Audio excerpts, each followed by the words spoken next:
So, making a sharp left turn away from the topic of SARS, which is to say the topic of Russian emperors, not to say the topic of uh, any type of virus, such as SARS. So, we're talking about equanimity today, actually. And this is the final topic or the final week in our practice of um, love and friendliness. I think we phrased it friendliness before because friendliness feels approachable. Friendliness doesn't feel so high and mighty or ethical or moral, like you have to be something special to be feeling it all the time. Actually, I would be maybe concerned if you felt like somebody was projecting this idea that they were feeling loving or love all the time and be like, well, that's wonderful, but that might freak me out a little bit, just a little bit. Depends on the context. But friendliness, I could definitely want to be around somebody who has had a spirit of friendliness at all times, because you could feel friendly even if you're feeling upset or even if you're feeling scared or stressed out or frustrated, whatever. Still a spirit of friendliness. And why is this practice of equanimity under this larger context of friendliness or loving kindness? That's a really good practice or question for our practice today. It's good to keep asking ourselves. Sometimes we think of equanimity as a almost like a turning away or a like withdrawal of meaning or care. So, you know, often a context we think about equanimity in is something would normally frustrate us and it doesn't frustrate us. So maybe it's like my blood sugars. True story. Blood sugars have been really off recently. I guess for a good reason. My insulin sensitivity is coming back because I've come off some medications that were impacting my insulin sensitivity. So, okay, so good news. My insulin sensitivity is back, and bad news is that, yeah, my blood sugars have been a mess the past few days, and I'll figure it out. But in that context, you could think of equanimity as, okay, my blood sugars, maybe I'm having a big low that I didn't expect, and it's keeping me from getting some sleep. And equanimity at first glance might be, uh, I'm just not impacted by it. It's not frustrating to me. It's not upsetting me. It's not rocking my boat because it's all whatever, everything's just okay. And I think we have to be really careful about that kind of perspective. One, because it might not be realistic.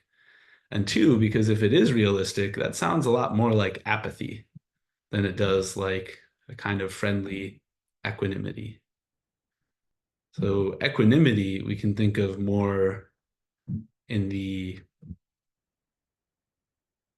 frame that I think many of you have heard Brooke share or Brooke and I share before.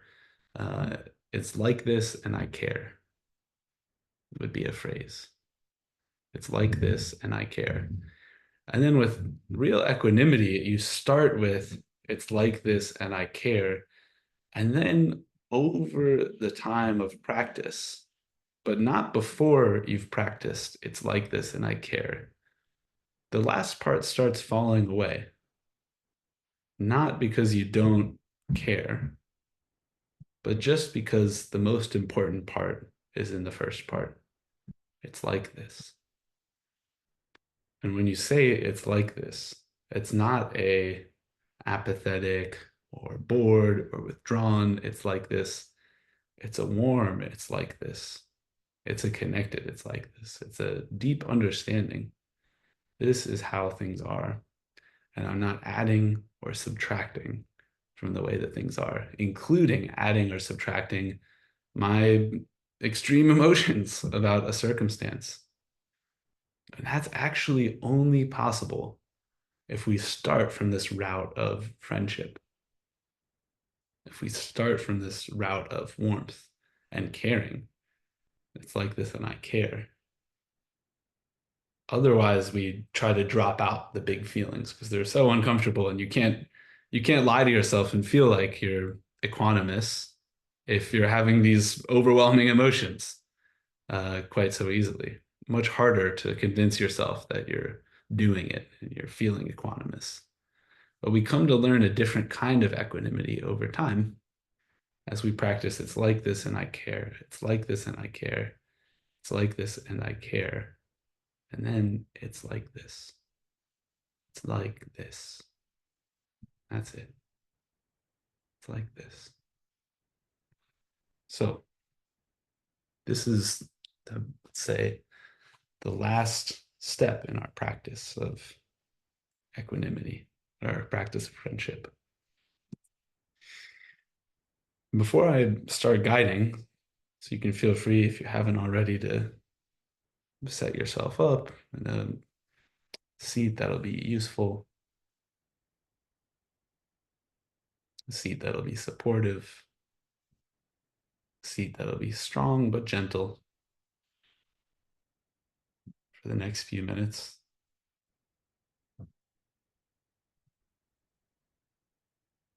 going to read one more phrase or saying that's meant to be directly related to equanimity.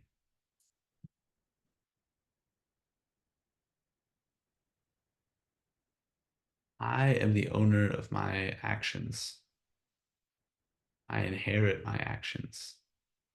My actions are the womb that I come from. My actions are all my relationships, and they are my protection. Whatever I do, good or bad, these are the things I will inherit. Just the same way, all beings are the owners of their actions. They're the heir of their actions. Their actions are the womb that they come from.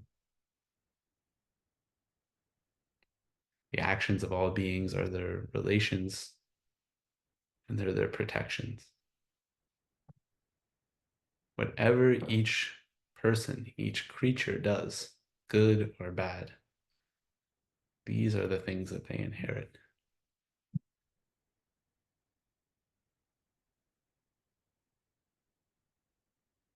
So, with that in mind, let's soften our eyes, soften our face, settle our body downward, letting gravity take it.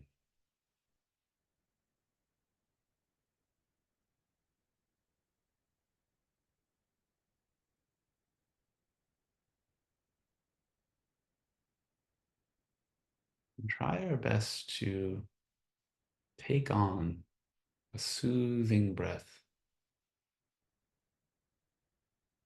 a breath that's friendly to your mind and friendly to your body.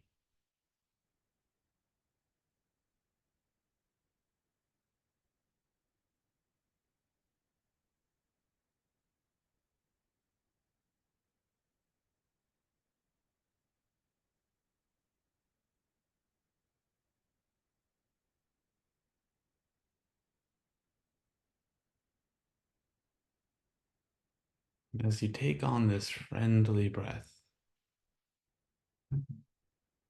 feeling the actual experience of what is friendly. Why is this breath friendly? What does it feel like?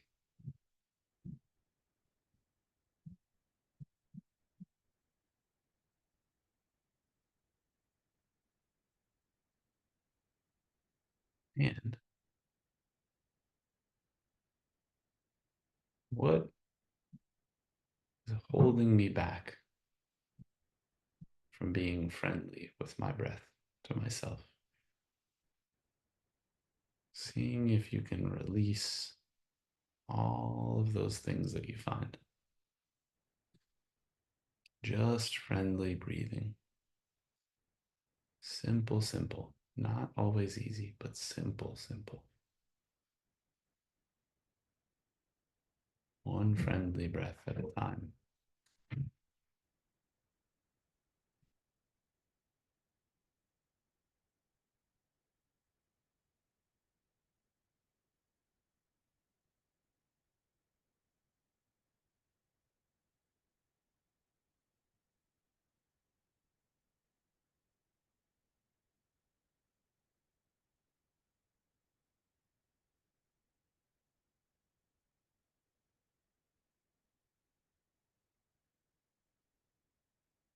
Some of us, many of us, have difficulty wishing loving kindness on ourselves in a more direct way. But let this act of breathing be your act of loving kindness. Breathing a soothing breath with the intention that it soothes and cares for your body and mind. There's no way that it's supposed to feel. There's no specific thought you need to have. Just the light intention. I want to figure out how to breathe in a soothing way.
When you find something that's tightening or distracting, let your breath encompass that too, soothing that as well. You might find that this is a very deep breath. You might find that this is a very short breath.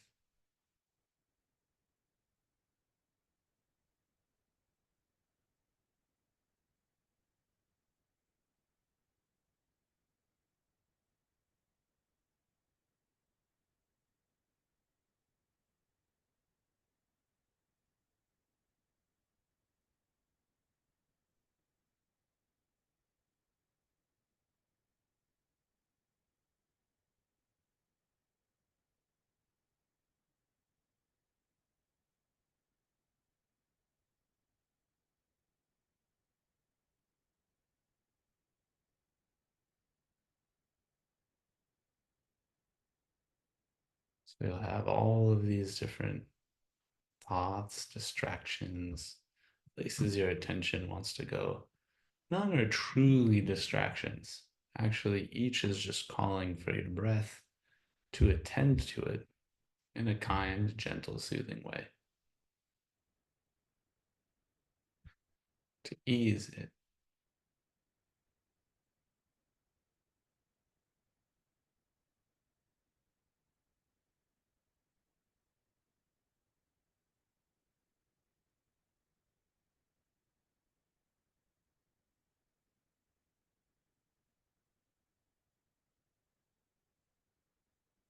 And as you continue to settle,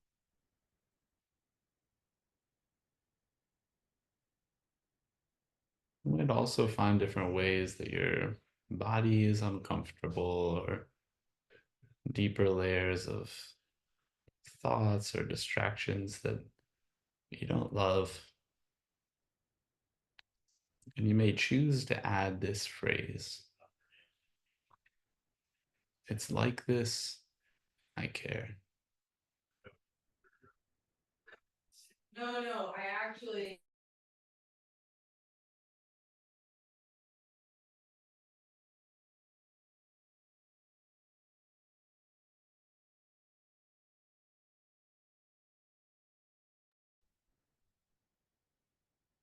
Like this, and I care.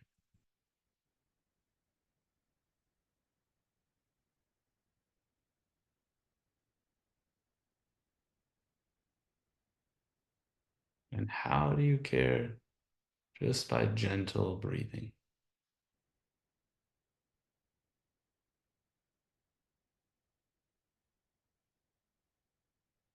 Allowing one soft breath at a time to just evaporate any given concern. Maybe the concern comes back, then you evaporate it again. One gentle breath at a time.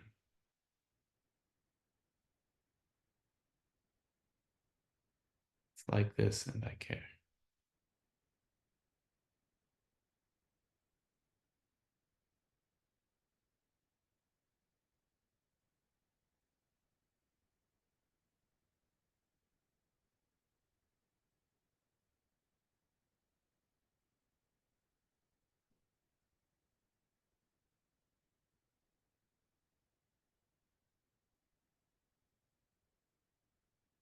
What is the urge, the draw of your mind to do another loop?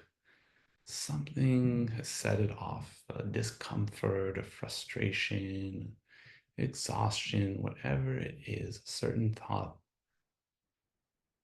Even after you've applied a gentle breath, even after you've recognized it's like this and I care, there's a pull of your mind to just say one more thing about it. Almost always can feel in your bodily experience. See if you can feel this. That your mind wants to keep going.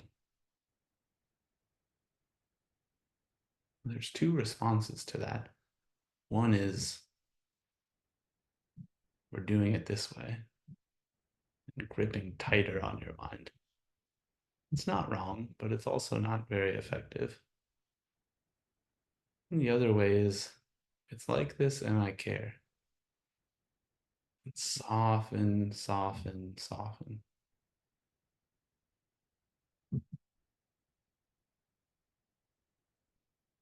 So your mind is open and relaxed enough that thoughts don't have quite as much to grab onto.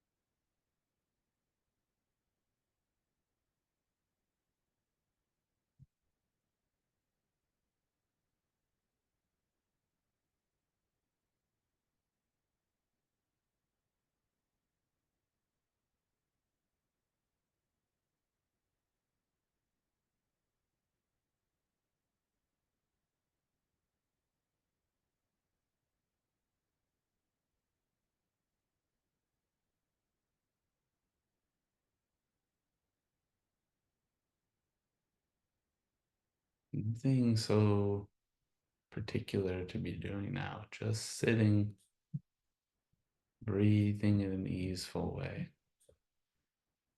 And when your mind gets stuck or wrapped around something, it's like this, and I care. Seeing if you can soften with those words and let it be like this, and let your care be practiced through your breath.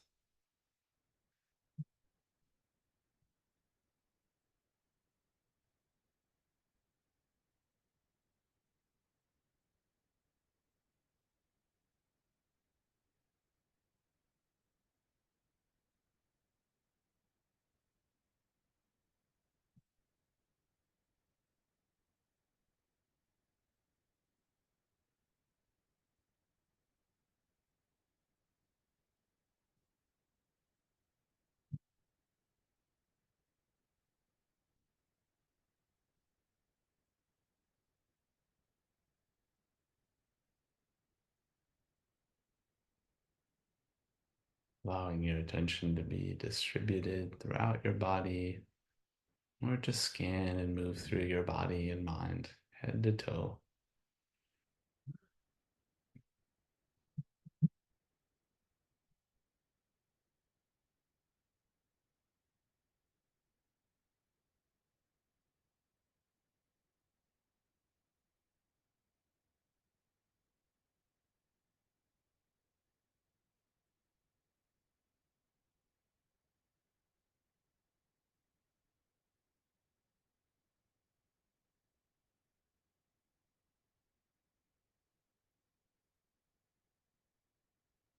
Noticing each tension, each pull of the mind.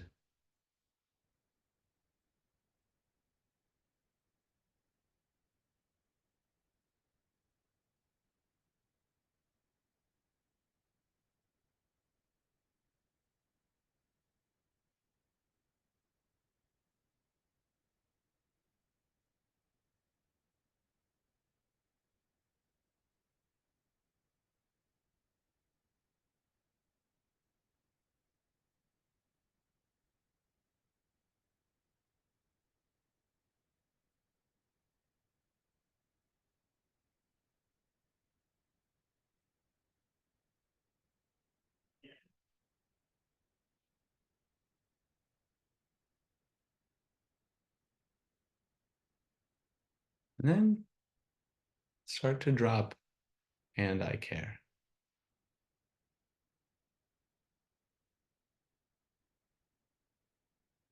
See if and I care can just happen naturally in it's like this. It's like this.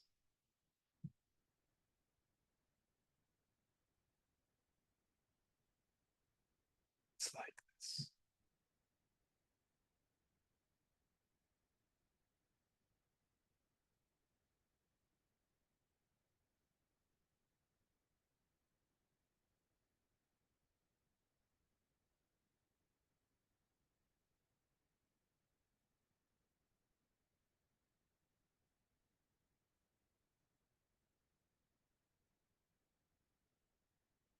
And with a deep emotional awareness, it's like this. To anything that continues to grab or pull at your mind, softening, softening.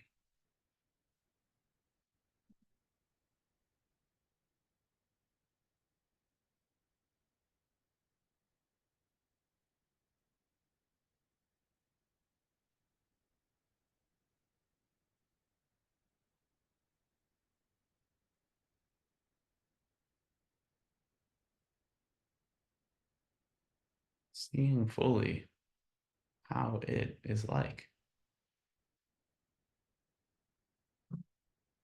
including the discomforts,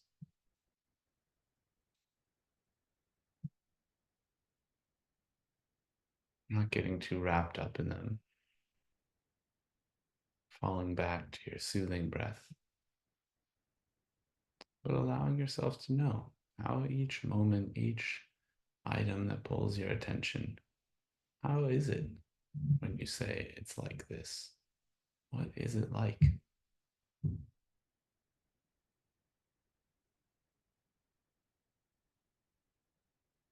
And can you let it be?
as your mind stays more relaxed and open.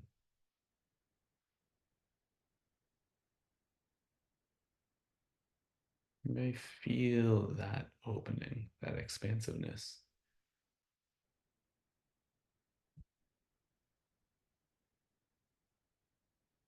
And even when there's a disturbance, contraction of the mind,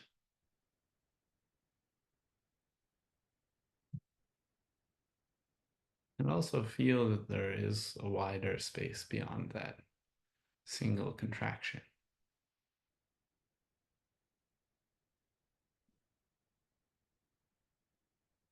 It's like this.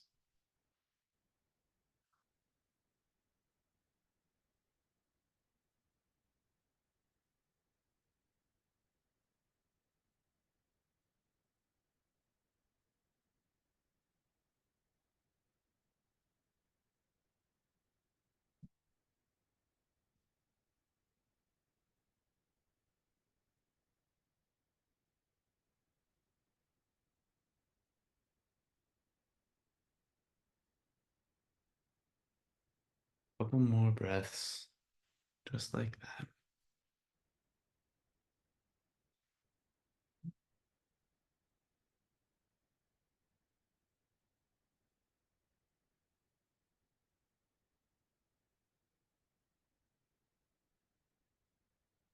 Might let go of any words.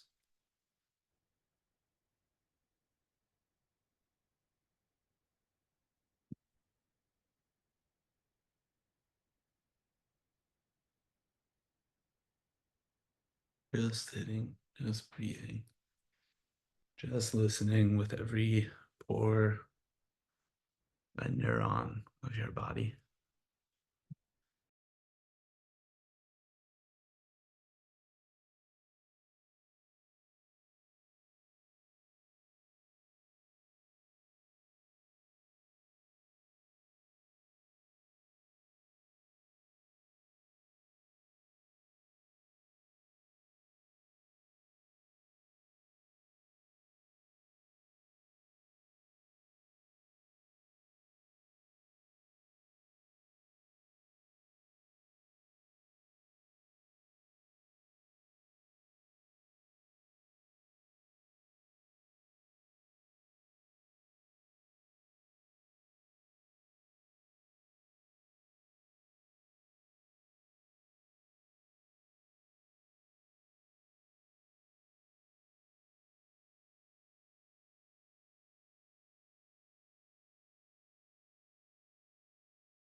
About this kind of mind that we're practicing now.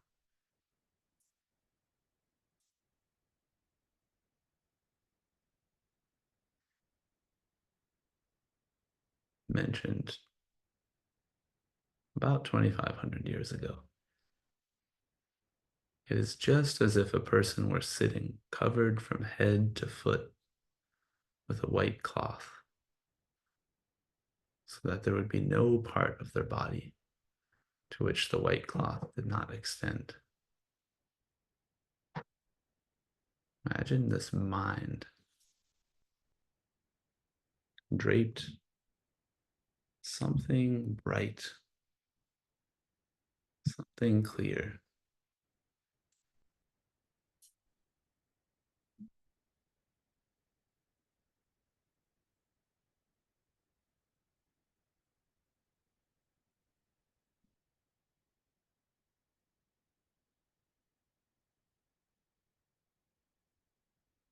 This person sits permeating their body with a pure, bright awareness.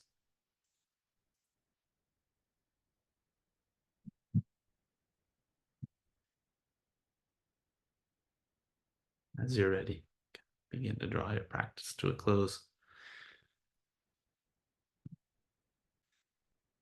Taking some deep breaths.